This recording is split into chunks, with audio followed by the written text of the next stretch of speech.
Kia ora, welcome to Under the Checkered Flag, MotoGP edition. I'm your host Kate, and we're just going to jump right in.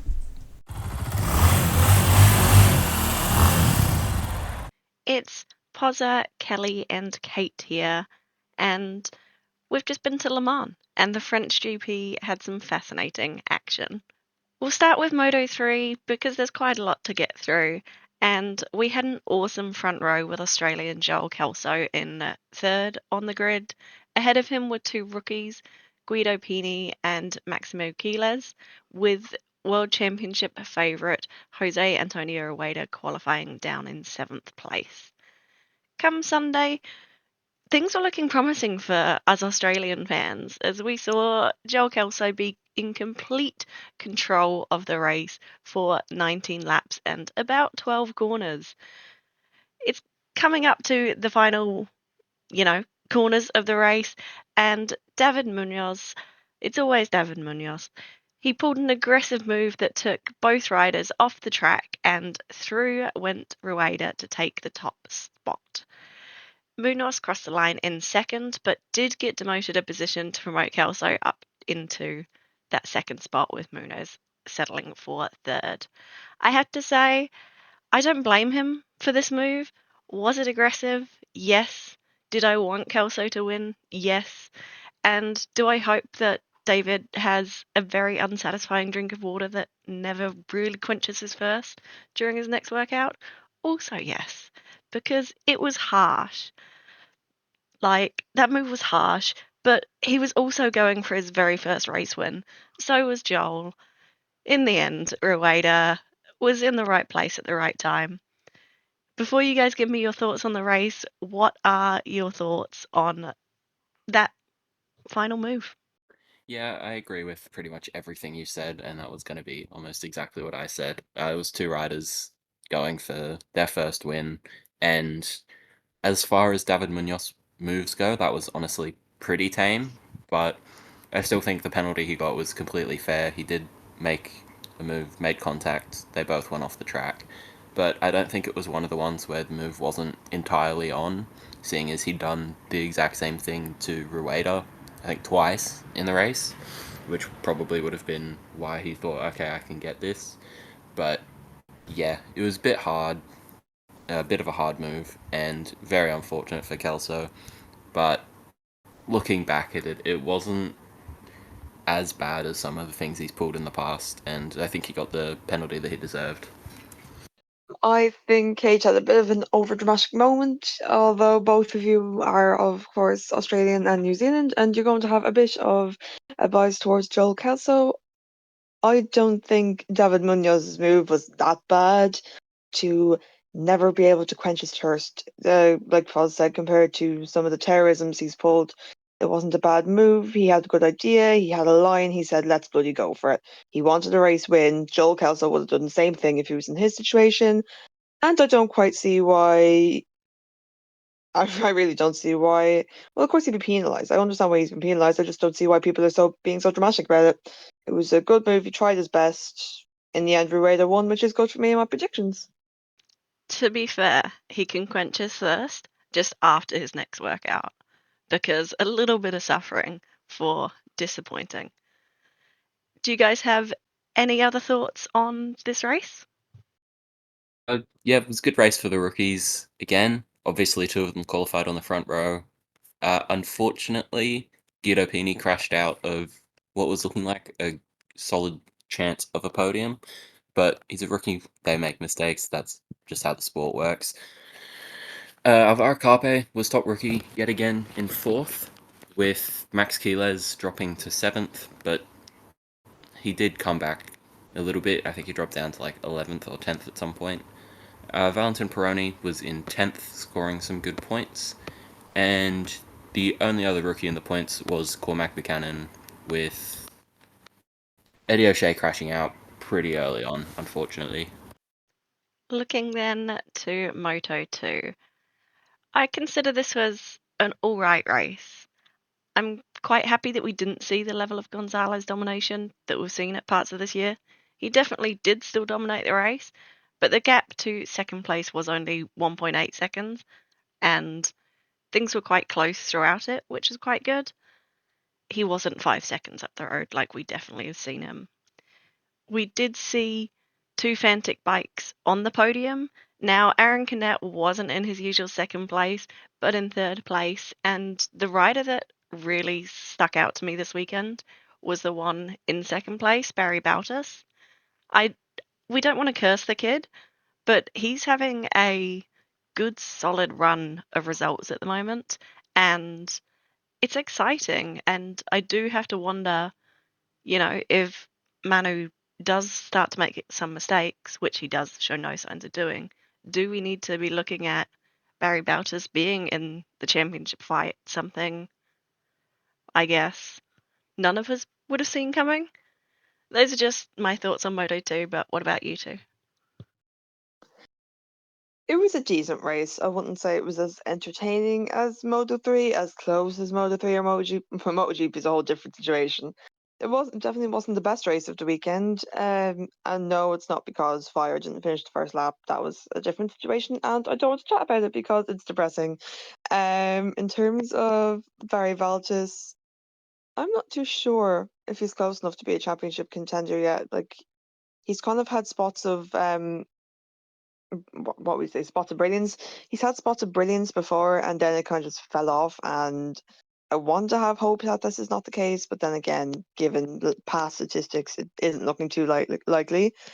But if he can continue this on for the next few rounds, I can see some promising situations here. So I'm gonna pray that happens for him. Happy for Manu Gonzalez win. Ivan Artola finished in the top 10, which considering past results is kind of insane, but nice to see. And yeah, top 15 for David Alonso, Sergio Garcia. So pretty good for me. Yeah, I want to say I'm not overly surprised that Baltus has sort of started becoming more and more competitive after the form that he showed in preseason testing. And I feel like it's more just down to the fact that he's on a team with current Calex. I'm pretty sure RW are still on the year-old Calexes. So that's always going to make it hard for the rider to perform, as we're seeing with Vanden Gorberg and Sasaki this year. So yeah, I think he's probably a bit of an outside contender for the title, but I think if he can just sort of stick in there and not make mistakes and capitalize when everyone else does, he could be in with a shout. I still think it's unlikely just with how good Gonzalez has been, but it'll be interesting to see if he gets there because I quite like him and I think he's quite an entertaining rider. Aside from that, covering the rookies as always, as Kelly mentioned, Ivan Ortola got in the top 10 in 9th. David Alonso was the next best in 11th, and none of the other rookies scored points, with Holgado just missing out in 16th. In MotoGP, one of our rookies had a very good weekend. Now we're going to start with Saturday, and there's so much to talk about, really, because we've got to talk about a certain Frenchman. Because Fabio Quartararo pulled out a blinding lap in qualifying that, to me at least, seemed to come out of nowhere.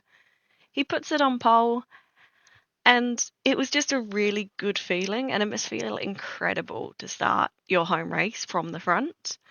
He wasn't able to translate it into a podium, but I can't be too mad because the rider that pushed him off the podium is rookie Firmin Aldeguer.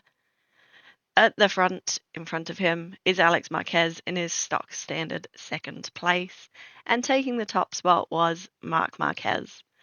I did thoroughly enjoy this sprint. I thought it was quite exciting. It wasn't a parade. So overall, pretty good. How did you both feel about Saturday's action? It was fun, minus the fact that I love Marco Bezzecchi. I don't know what he was at this weekend. It just wasn't his weekend, and it made me really depressed. So if we kind of forget he exists, and Pedro Acosta, if we forget both of them exist, it was fun. I loved it. It was a fun sprint to watch. F-Bag, what's going on, mate? What's the situation? It's not looking too hot for him. He just had a very bad weekend. Some of it not his fault, some of it completely his fault. It was just off and definitely not hit like him. Um, Raul Fernandez, bit of a shout out, finished top 10 in the sprint. He didn't get any points, but it's a top 10. It's better than where he usually is. Marc Marquez win, general. It's normal. I don't really know what to say about that. Alex Marquez second, also general, also normal. Also don't know what to say about that. Fermin Aldeguer podium. Everybody, when I said he's going to be a top talent in MotoGP, everybody said that I would be wrong. I'm proving you wrong now. That's all I'm saying. Look at him go. Look at the man go. He's doing better than anyone expected. He's getting podiums. Screw you, basically. Haha. I win. Yeah, Fabio definitely, unfortunately, couldn't translate that to a podium, but a top 4 is great for him, and I'm happy about that. Yeah, I'm with you. You and I are definitely on the Furman freight train, and we have definitely seen a lot of slander for poor Furman. Yeah, I thought it was a decent enough sprint. I honestly don't remember a lot of it for reasons that we don't need to get into. But it was nice seeing Aldeguer get on the podium. Obviously, love some rookies doing well. And yeah, I feel like he was always going to get there eventually. Being on a Ducati, I feel like he was always going to get to the point where he was quick, especially with the team he's got around him. Frankie Carcetti is crew chief, so it's good to see him finally sort of reaping those rewards and so quickly. It was unfortunate to not see Quartararo up there, but I honestly didn't think he was going to be able to defend from any of the Ducatis anyway. So yeah, I think fourth was probably the best he could have done. Aside from that, just like to point out Joan Mir getting in the points. He hasn't finished a lot this year, but I'd like to point out that every time he's finished, he has, no, every time he's finished a race, he's finished in the top 10, which was in the Thailand sprint, both races in Argentina, the sprint in Spain, and the sprint in Le Mans as well. So hopefully, when he comes back from his injury, if he misses any races, he can keep that up, just with a few more finishes. That'd be nice to see. So let's talk about Sunday. There's so much to unpack here. We saw it recently where riders did a last minute bike swap and then the rules got changed, and they would have to do a double long lap penalty if they changed bikes after a certain time period. So we saw them do it again this week because rain started to fall and the warm up lap occurred. All the riders came in and we got an aborted start. Then we had them go out and do their sighting lap after they'd all changed bikes. Savadori went out on dry tyres on the sighting lap, but the rest went out on wets. A whole bunch of riders ended up coming in and swapping to wet bikes. So 13 riders started the warm-up lap from pit lane and then cupped double long lap penalties. What did you guys think of this start specifically, and do you think it was handled well? It was all over the place. I had no clue what was going on. It almost seemed like a joke. It was really confusing. Everyone was everywhere. I was like, there's no way this is actually happening. But it was really exciting. I loved it. I think they handled it the best they could. When you think about it, it's frantic, it's insane. You're trying to sort something out within seconds. And considering that was their situation, I think they handled it as best they could.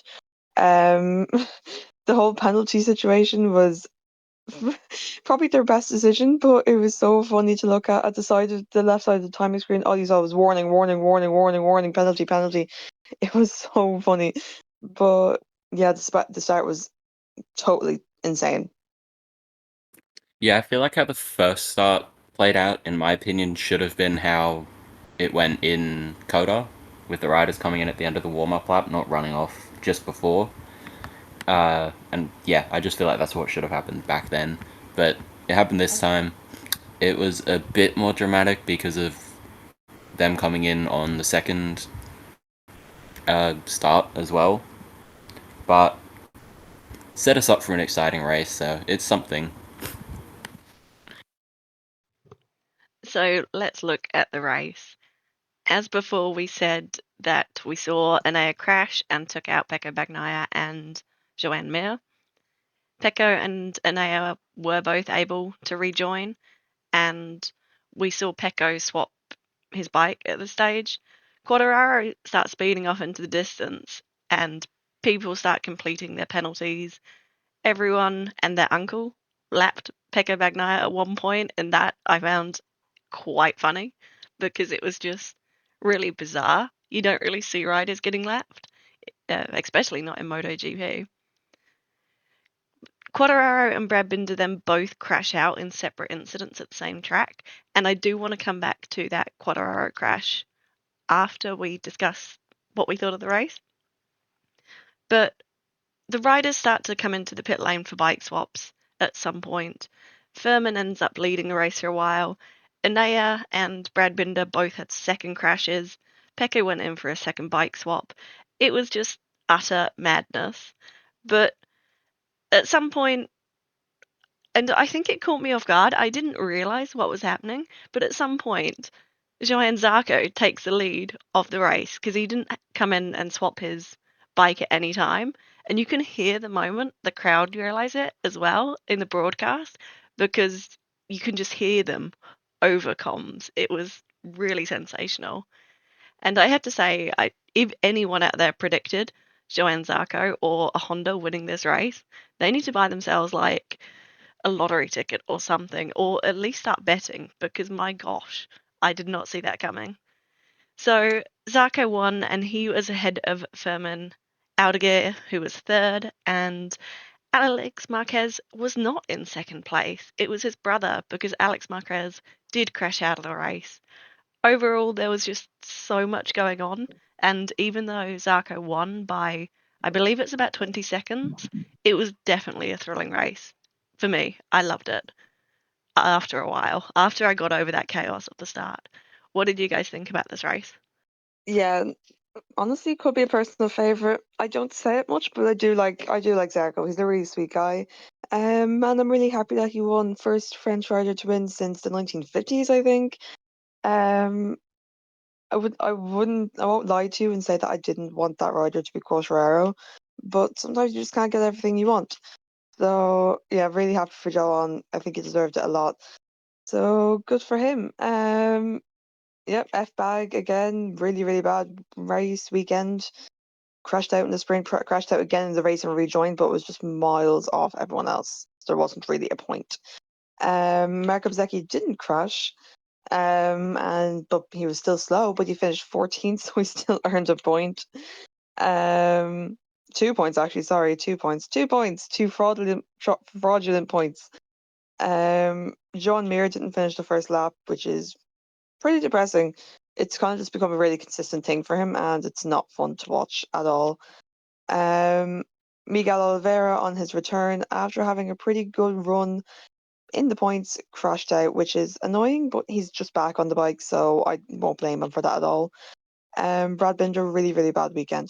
Crashed out on, I think, the sprint and the full race. Pretty bad. Jack Miller gone as well. Wasn't good for the Australian fans. Yeah, Alex Marquez was running right up there. I think he was in second when he crashed, and then just gone. Like his entire podium gone. His cut up to the championship lead gone. It was just gone in seconds. Yeah, Pedro Acosta finished fourth. Fermin Aldeguer finished third. Pretty good results for me, and I'm quite happy about it. Yeah, it was a pretty good race, obviously, because of the final result. First French rider to win in France in the Premier class since 1954. The last one to do it overall was Louis Rossi in 2012 in Moto3. So, yeah, good to see riders winning their home race, and it's really good for Zarco because I don't think he would have been expecting to win a race this year, nor pretty much the whole of Honda. So for him to do it in his home race, I feel like this is probably going to be the highlight of his career, and that's saying something because he's a two-time world champion. Aside from that, again, Aldeguer got on the podium, which is great to see, past his old friend Pedro Acosta. It was good to see KTM's up there as well. I heard that Acosta and Binder were given some of the special parts Vinales had, So it was good to see all three of them fighting at, I think, the beginning of both races. Aside from that, Lorenzo Savadori got into the top 10 in P9, which is a pretty good result for him, obviously, since he's normally been finishing last. Wasn't quite the top Aprilia because of Raul Fernandez in P7, and the only other one I want to give a shout out to was Taka Nakagami in P6 on a wild card. And I am a little bit disappointed that Chantra wasn't there, because I feel like he would have had a good race.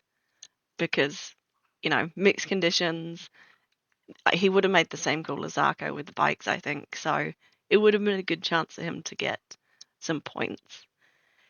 The final topic I want to discuss today is Fabio Quartararo and his penalty. Now, for those of you who don't know, Quartararo very much wanted to get back on his bike and rejoin the race. He was prevented from doing so by some marshals on safety grounds, and now marshals are all volunteers, so I always think you should definitely cut them some slack. Footage has emerged online, and also you could see it on the broadcast a bit of Fabio using some very strong language and trying to physically pull his bikes away from the marshals and try and rejoin. For this, he has been handed a penalty, and it's the suspension of the first 10 minutes of free practice 1 at Silverstone and a €2,000 fine.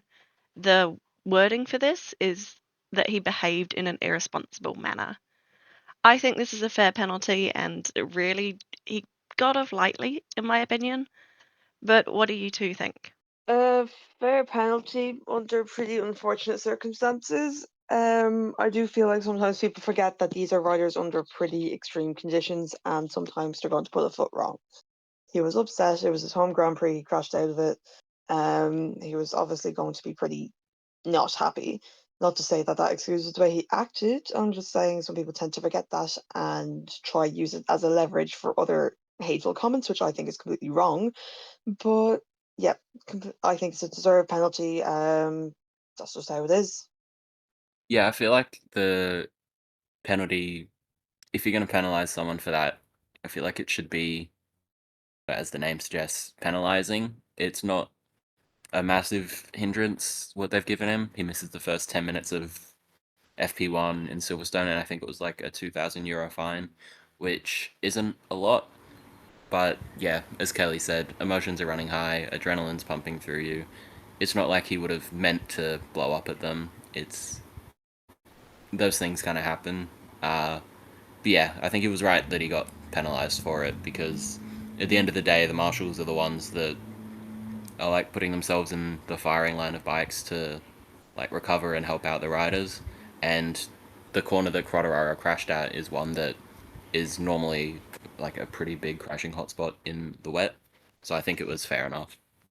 That's it from us.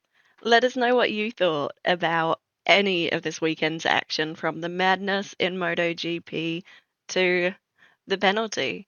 And yeah, if you predicted this, let us know, because I want to talk to you, but I need some help with my predictions. So yeah, if you saw this coming, let's have a chat. But for now, it's bye and have a wonderful week.